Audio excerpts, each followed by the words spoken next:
Praise the Lord. இன்றைக்கான வசனம், தம்முடைய தயவுள்ள சித்தத்தின்படியே நம்மை இயேசு கிறிஸ்து மூலமாய் தமக்கு சுவிகார புத்திரராகும்படி முன்குறித்திருக்கிறார். யார் முன்குறித்திருக்கிறார்? பிதாவானவர் முன்குறித்திருக்கிறார்.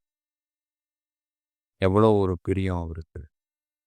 இதுக்கு முந்தின வசனத்துல பாருங்க, பிரியமானவருக்குள் தாம் நமக்கு தந்தருளின தம்முடைய கிருபையின் மகிமைக்கு புகழ்ச்சியாக நமக்கு இப்படி ஒரு சுவிகாரர் ஆக்கும்படி அவர் முன்குறித்திருக்கிறாராம். நான் யார் மூலமா முன்குறித்திருக்கிறார் அப்படின்னா, இயேசு கிறிஸ்து மூலமா முன்குறித்திருக்கிறார். வேற யார் மூலமாவும் முன்குறிக்க முடியாது. ஏன்னா அந்த இயேசு கிறிஸ்து யாரு? அவர்தான் நமக்காக நம்மை மீட்க வந்த இரட்சகர். பரலோக தேவன், பரலோக பிதா நமக்காக தன்னை தாழ்த்தி மனித ரூபம் எடுத்து நமக்காக இந்த பூமியிலே வந்து நம்மை சுவிகார புத்திரராகும்படி, அவருக்கு புகழ்ச்சி உண்டாகும்படி நம்மை முன்குறித்திருக்கிறார். சுவிகார புத்திரர் அப்படின்னா பிள்ளைகள் அப்படின்னு சொல்றத விட சொந்த பிள்ளைகள். ஏன்னா பொது மொழிபெயர்ப்புல அப்படிதான் இருக்கு. சொந்த பிள்ளைகள் ஆகும்படி. நிறைய பேர் இப்போ நம்ம உலக பிரகாரமாகவே இவன் என் பிள்ளை, அவன் என் பிள்ளை அப்படின்னு ஒரு பேச்சு நடக்கையில் சொல்லுவோம், உறவு முறையில் சொல்லுவோம். ஆனால் சொந்த பிள்ளை வேற, மற்ற பிள்ளை வேற.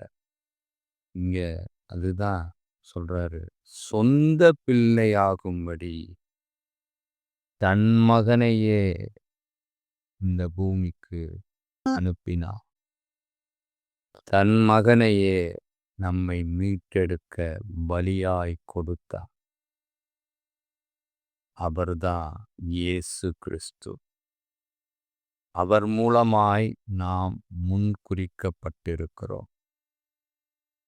அவர் இல்லைன்னா நாம எங்க இருந்திருப்போம்னு யோசிச்சு கூட பார்க்க முடியல. அவர்தான் நம்மளை தீமையிலிருந்து விடுவித்தார். அதனால அவர் முன்குறித்த இந்த வாழ்க்கையை குறித்து நாம மிகுந்த சந்தோஷத்துடன் ஆண்டவருக்கு நன்றி கூறுகிறவர்களாக இருக்கணும். முன்குறிக்கிறதுன்றது ஏதோ ஒருத்தர் ரெண்டு பேரை பார்த்து அப்படியே பார்த்து அவனை முன்குறிச்சிட்டேன் அப்படின்றது இல்லை. இது ஆதினத்தில் உள்ள திட்டம். இந்த உலகம் உண்டாகிறதற்கு முன்னே உள்ள திட்டம்.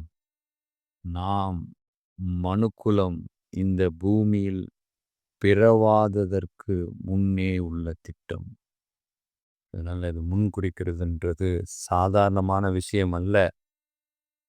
இன்னைக்கு கிறிஸ்தவர்கள்னு இருக்கிறவர்கள், அதாவது கிறிஸ்துவுக்குள் வாழ்கிறவர்கள் தைரியமா தான் காலரை தூக்கி விட்டுட்டு சொல்லலாம், நாம முன்குறிக்கப்பட்டிருக்கிறோம், மீட்கப்பட்டிருக்கிறோம், தேவ அன்பினாலே பாதுகாக்கப்பட்டிருக்கிறோம், அவர் இரத்தத்தினாலே பாவமர கழுவப்பட்டிருக்கிறோம் அப்படின்னு.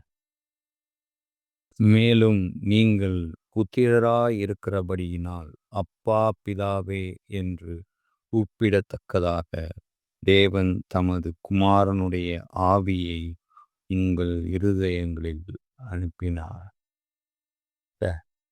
எவ்வளோ பெரிய ஒரு தேவன் நமக்கு எப்பேற்பட்ட கிருபையை அளிச்சிருக்கிறார் பாருங்க.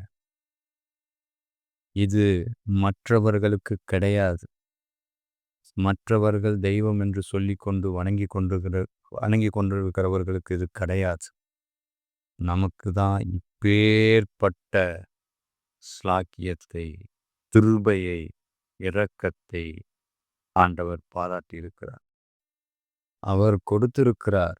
ஆனா, இதை இழந்து போகாம நாம இருக்கணும்னா, அவருடைய நாமத்தின் மேல் விசுவாசம் உள்ளவர்களாய், அவரை ஏற்றுக்கொண்டவர்கள் எத்தனை பேர்களோ, அவருடைய நாமத்தில விசுவாசம் உள்ளவர்களா, அவரை ஏற்றுக்கொண்டவர்கள் எத்தனை பேர்களோ, அத்தனை பேர்களும் தேவனுடைய பிள்ளைகளாகும்படி அவர்களுக்கு அதிகாரம் கொடுத்தார். இயேசுவின் நாமத்தை ஏற்றுக்கொண்டவர்கள் எத்தனை பேர்களோ, இன்னைக்கு 100 கோடி பேர் இருக்கலாம்.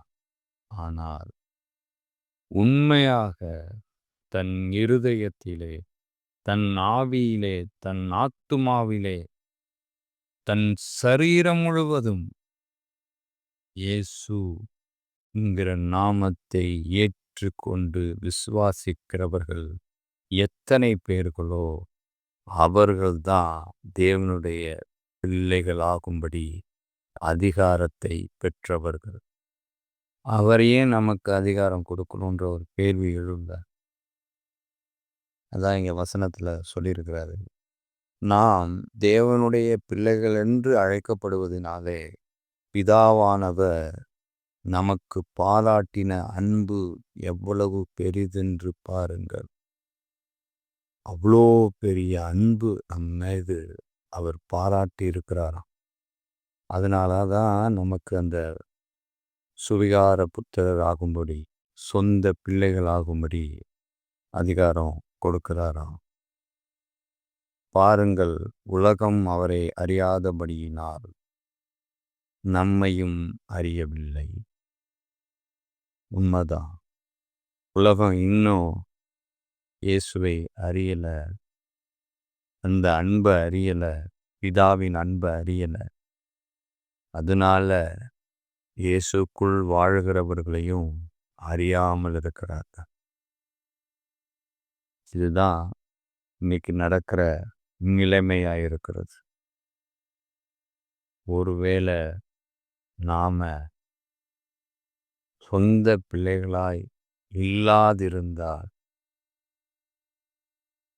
இந்த நொடி பொழுதாவது நம்மை இயேசுவின் நாமத்திற்கு ஒப்பு கொடுத்து அவரை விசுவாசித்து ஏற்றுக்கொண்டு சொந்த பிள்ளைகளாவோம். காதுள்ளவர்கள் கேட்க கடவர்கள். ஆமீன்.